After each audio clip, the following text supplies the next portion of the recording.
I'd like to now welcome up Jane Clapham, who's a specialist nurse in EB, who's going to present to us next. Hello, everybody. Jane Clapham, I'm the lead EB nurse specialist at Guy's and St Thomas's in London. I'm going to talk to you today about the more severe forms of EB. Could spend 2 days talking about EB, but I've only got 30 minutes, so I think that's probably not realistic. And whilst I'm not going to focus on children, the principles are the same. So I'll look at children later on in the presentation for some specifics. Okay, so I'm briefly going to look at different types of EB. That will be very brief. Specific wound care recommendations and the many challenges that are thrown up as a result of the condition, and how it affects the individual with some aspects about the newborn later in the presentation. Joe David Fine, who's an expert in EB, described it as the most devastating chronic disease known to mankind. And I think I probably, having spent 10 years looking after adults with EB, I agree with his statement. So, what is EB? It's a group of genetic, severe blistering condition with no known cure.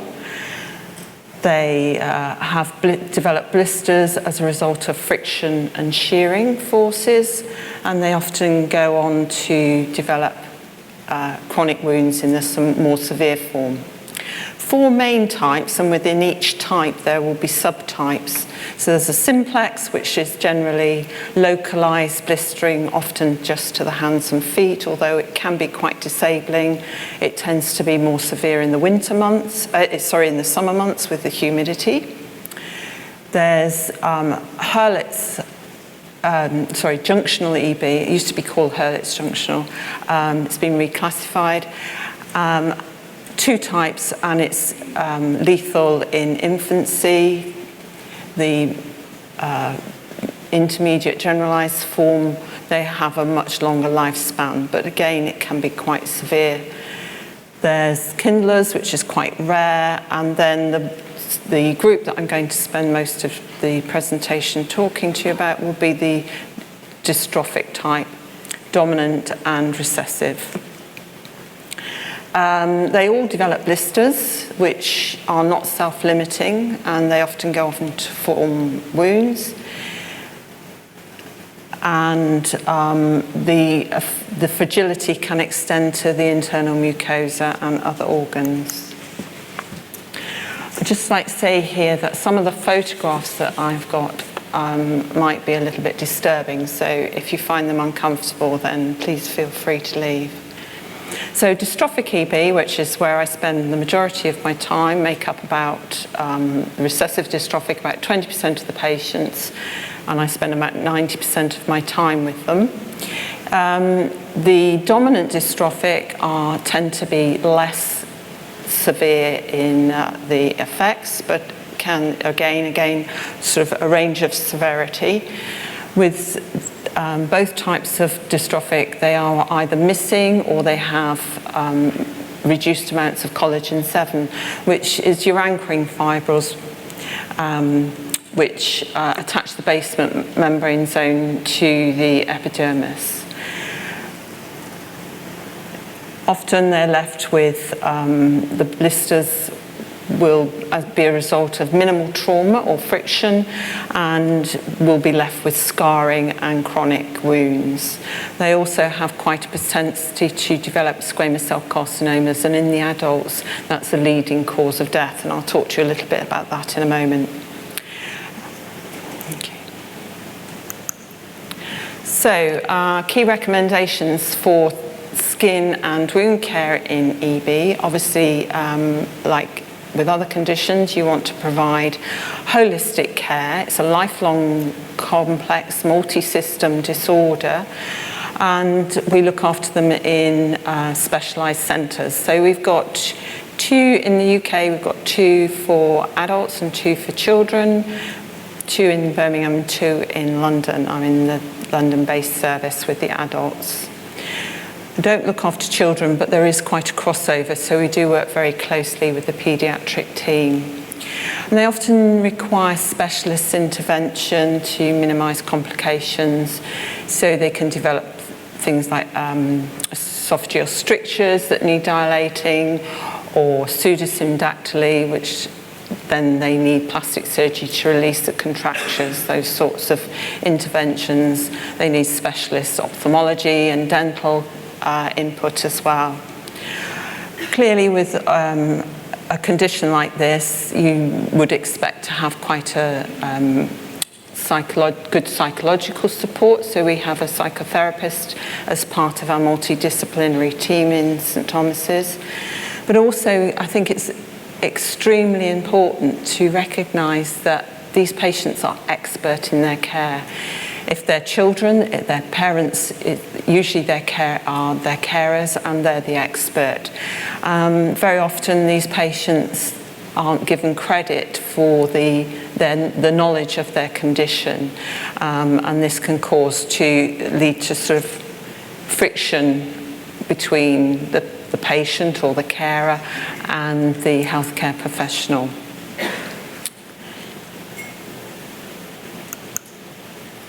So, skin management. As with any skin condition, you want to assess it before you do anything. And we do regular skin monitoring and assessment. As I said earlier, they are very prone to developing squamous cell carcinomas. So as a team, although we do provide support in the hospital, we're all community-based, manage our own caseload across the country. So we go out to patients' homes and do regular skin inspections for the severe forms.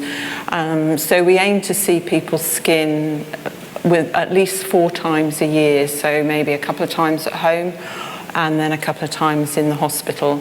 Hospital environment's not very suitable for people taking off all their dressings.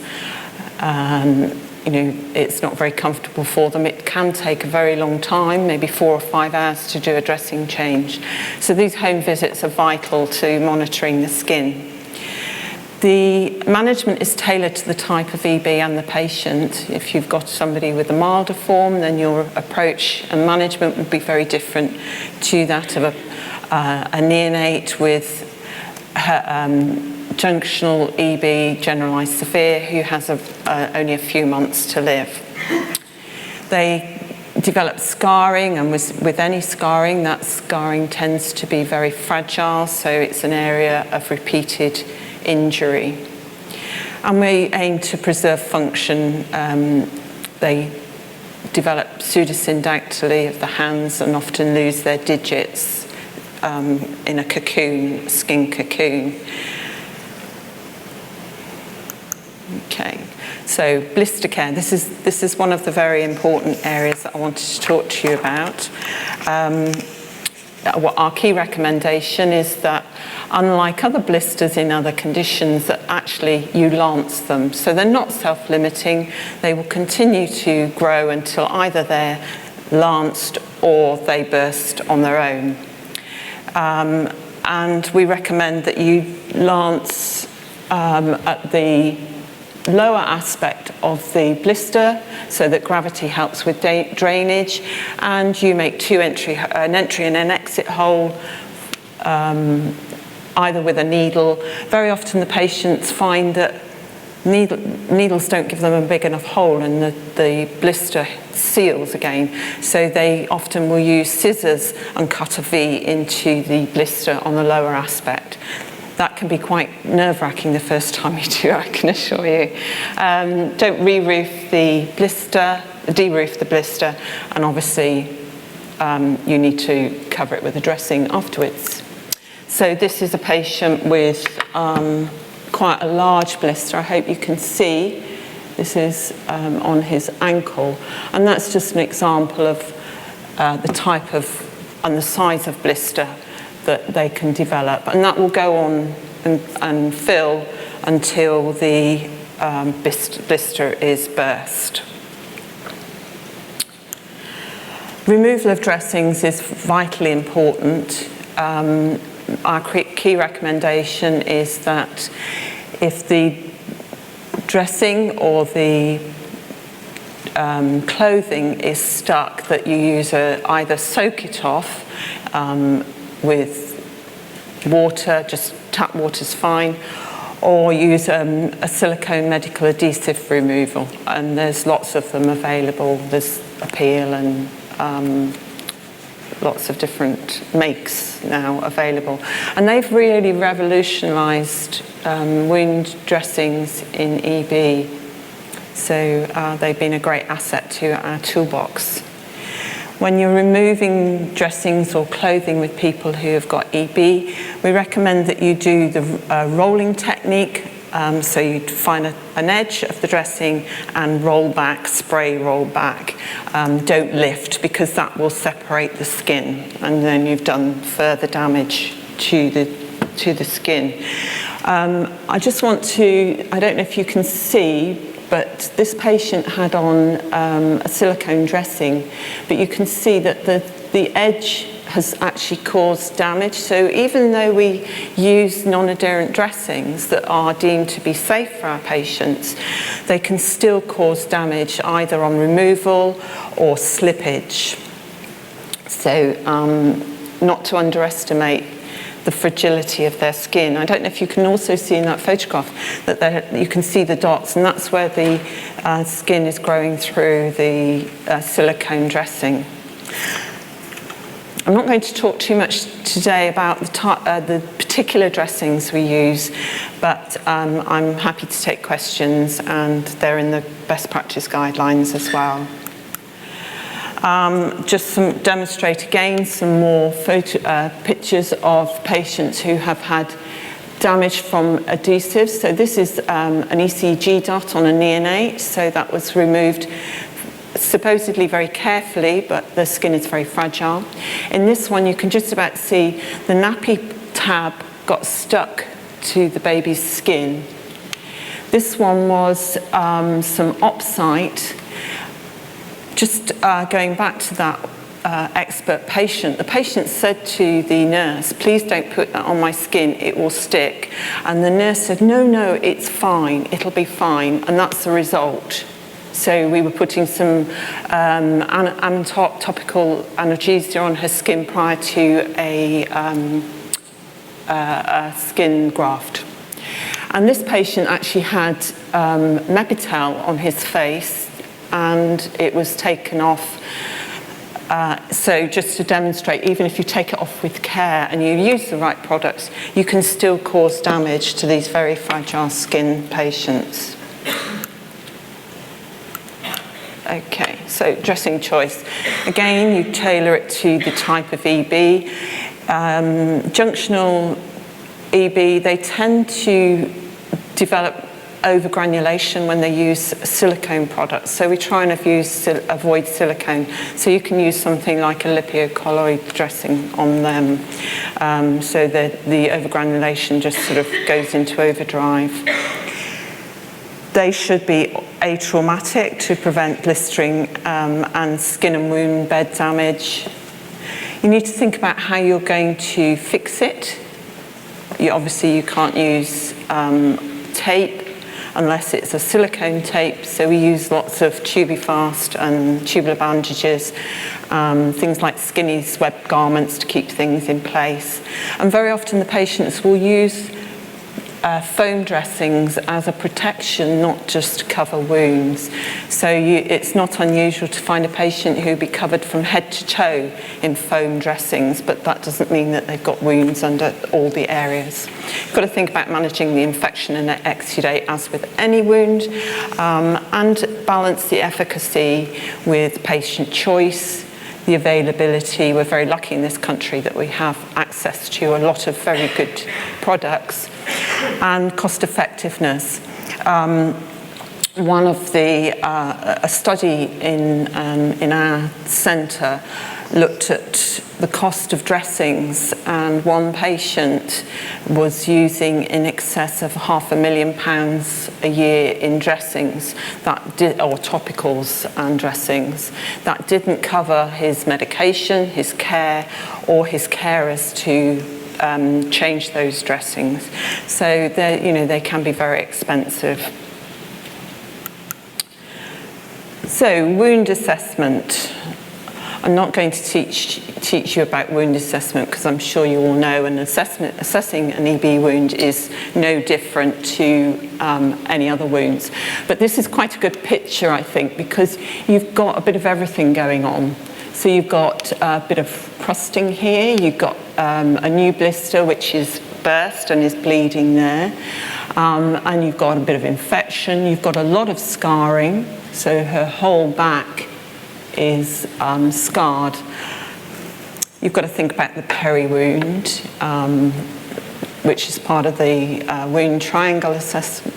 wound assessment triangle now, the bioburden, etc. So I don't want to spend too long looking at wound management, but I want to be more specific to EB.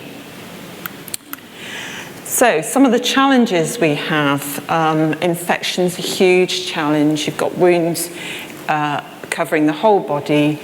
You clear up one area and you find that another area will break down. So this patient, you can see, has an infection at the back. I'll talk a bit about antibiotic stewardship in a moment when we look a bit more detail. This patient, a lot of scarring. Again, the tensile strength is affected when you've got scarring, and this is repeated trauma and healing from birth. This patient's got an extremely rare form of EB. It's pruriginosa, recessive dystrophic pruriginosa. So that's a really itchy type of EB. EB is itchy at the best of times, but this patient has got the very itchy type of EB. And this is actually a patient with contractions from scarring on the neck, so he has very little in the way of neck shape. His ears, you can see his ears have stuck down to his skull, and these areas are really, really difficult to dress. Heads and underarms and bottoms, very difficult to apply dressings and get them to stay. Of course, we're using dressings that don't stick, so that compounds the problem. Chronic wounds. So most of the causes of the chronic wounds in EB are not just specific to EB. They're causes that we find in other chronic wounds, but they tend to be very common in recessive dystrophic or RDEB. They can be present for 10, 15 years, just one wound. It's not unknown. If they heal, they tend to break down again. So, you've got that constant healing, breaking down cycle. They've got other factors that mean that they're compromised healers. So then their nutrition intake is often very poor. They've got the underlying gene defect, etc. And also, we believe that the stem cells just become exhausted. So whatever you do, whatever you correct, they will just never heal.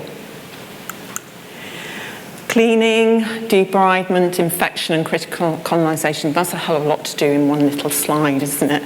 So Richard spoke about hyperkeratosis earlier, and we've got a patient here that's thick. That builds up very, very quickly in EB, so you've got that, plus all the topicals that they use.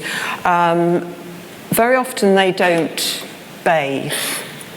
It's too painful to get in the bath if they can physically get in. So often they will choose not to bath. They'll have a sort of strip wash, if you like. And we use lots of topical antimicrobials, either in the form of liquid like Pontazan or octenolin, or topical applications like Flaminol, those sorts of products, or polymem, which is very good at sort of debriding the wounds. So we encourage the patients to lift off that hyperkeratosis, or that build-up of muck there. It's quite painful for them. It's quite time-consuming. That's just one leg, so this can be, in many areas of the body, although it tends to be more on the limbs. And then you've got a really nasty wet wound here with this patient. We try to treat with topical antimicrobials wherever possible, and educate both the patient and the GP on antibiotic treatment. If it's felt that they have ongoing issues, obviously if they're systemically unwell, then we will treat that. But we treat on culture result where we can. Obviously if it's strep, then it's antibiotics. And it's a very difficult line to tread, because you've got patients out in the community who sometimes don't communicate very well with us. So they may not tell us that they've got an infection. They may go ahead and tell the GP that they need antibiotics. But sometimes you've got this fine line of a patient who is very vulnerable, they're nutritionally compromised, and sepsis is a big issue. They can succumb very, very rapidly within just a matter of hours, and sepsis is the second cause of death in RDEB in adults. Okay. Just some of the issues around exudate management. They very often will change their dressings alternate days, because changing their dressings is very exhausting and time consuming, and also painful. But obviously if you've got a very wet wound like this one, then they're going to need to change it more often. Squamous cell carcinomas is the leading cause of death in adults with EB. The youngest known death from SCC in RDEB is 14. So from a very early age, we talk to them about it and educate them so that they're aware. Not all forms of EB have this propensity to developing squamous cell carcinomas, so just want to make that clear, but the RDEB and the junctional as well. So essential monitoring regularly is essential. We, as I said earlier, the nursing team go out to see the patients at home. We talk to them about the risk of developing an SCC at every opportunity. Whenever we see them, we talk about it.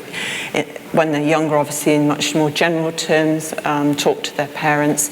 If they've got paid carers doing their dressings, then we educate the carers as well. Patients can't see all of their skin, so it's important that somebody sees their skin regularly, and we rely on them for their feedback.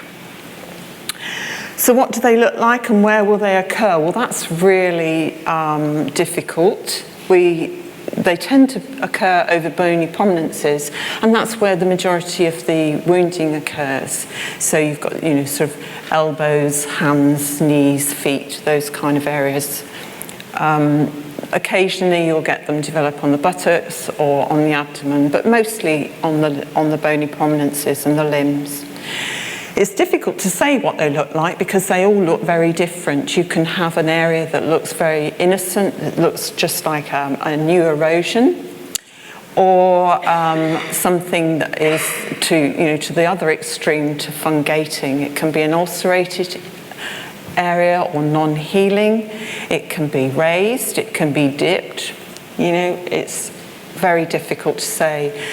Even experts in EB wouldn't be confident in looking at an area and saying whether it was or not an SCC. And we rely on biopsy for the diagnosis.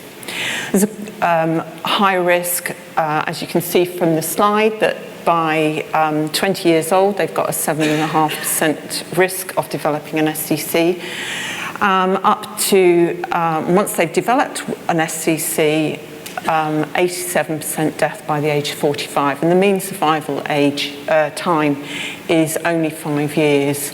If it's aggressive, they may die within a few months. A couple of photographs of patients who I've seen recently, actually, in the last 12 months.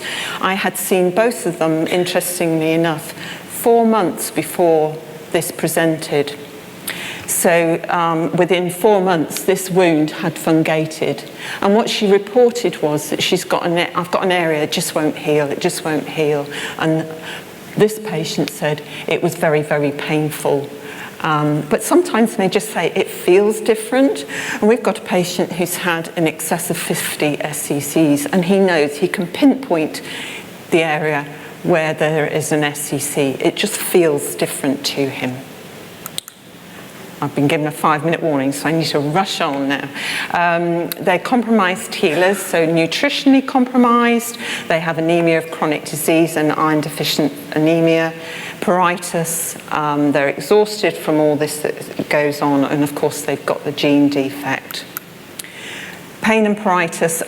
I think with any wound, you're going to assess the pain. So there's no difference to assessing an EB wound than assessing a different type of wound. It's just that they have wounds for lifelong, and very often they'll choose not to take any opioids at all. The scratch itch cycle causes further damage. They're covered in foam, so they've got the heat which exacerbates it, and they have sleep deprivation, etc., and also the psychological effects of that. Nutrition, we've got mechanical issues, so their dentition, they have microstomia, they have problems with their esophagus. Taking the required number of nutrients is difficult, so very often they will have a gastrostomy, and we're finding that they do better with that. Psychological support we provide. They've got to come to terms with this long-term condition that they know is life-limiting. They may die very young. But they get on with their life, and they go to university, they have children, they work where they can. So they are a very, very positive group of young people. I'm going to talk to you briefly now about the care of the neonates. So the neonates run an outreach clinic to other hospitals. It's advised that very early on you get paediatric pain specialists on board, and that you put in the right equipment, so the neonate mattress. They're not nursed in an incubator because that heat exacerbates the problems. Avoid the heel prick and the clamp that can cause skin damage, and be very, very careful with all types of EB when using gloves. They should be lubricated because that can cause quite a lot of skin damage. And think about how you're going to feed them. So we recommend a lubricated, long, soft teat. Avoid any sticky dressings or anything adhesive and the ID band, but use the right kind of dressings. And there's a Polymon template that the paediatric team use, not just to cover the wounds, but to protect from further damage as well. Line the napkin with a soft material, and avoid bathing until birth injury has healed, but cleanse with a greasy emollient such as Emmeline, that kind of thing. And the seams on clothing and baby grows can also cause skin damage, so turn those inside out. This is trauma from an ID band on a neonate. and just think about how you're going to lift them. So it's a roll and lift technique, or with an older child, you lift them under the arm. They put their arms around your neck and you lift them under the bottom, but don't ever lift them under the arms or grab them by the hands. You can cause degloving injuries lifting them by the hand. And that photograph actually demonstrates where it's a handprint. So that was just gently lifting the baby. So again, demonstrates how very fragile they are. Anyway, so just to conclude now, please remember that they are the expert patient. If you're not sure, ask them. They'll tell you, or they'll tell you how to find out. Consider their wounds, how they're going to be managed, and the many non-cutaneous challenges of looking after these patients. But most importantly of all, don't panic. They will tell you how to manage it. So, okay, thank you very much.